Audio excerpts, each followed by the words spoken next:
பாட்டிக்கு எந்த தொல்லையும் கொடுக்க கூடாது, சரியா? சரிம்மா, நாங்க சமத்து பசங்களா இருப்போம்மா.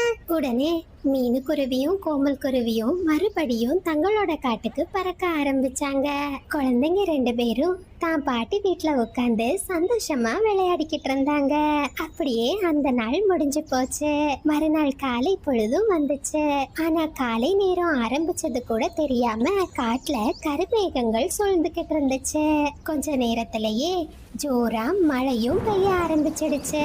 பாட்டியோட வீடு ரொம்ப பழமை வாய்ந்ததா இருந்ததுனால வீட்டுல நிறைய இடங்கள்ல தண்ணீர் சொட்ட ஆரம்பிச்சிடுச்சு. ஐயோ, குழந்தைங்க இருக்கிற நேரத்துல இப்படி மழை வந்துடுச்சு. நான் ஏதாச்சும் பண்ணி மேற்கூரைய சரி செஞ்சாகணும் அப்படின்னு சொன்ன பாட்டிமா வீட்டோட மேற்கூரைக்கு போய் அதை சரி செய்ய ஆரம்பிச்சாங்க. ரொம்ப நேரமா மழையில நனைஞ்சுக்கிட்டே முடிஞ்ச அளவு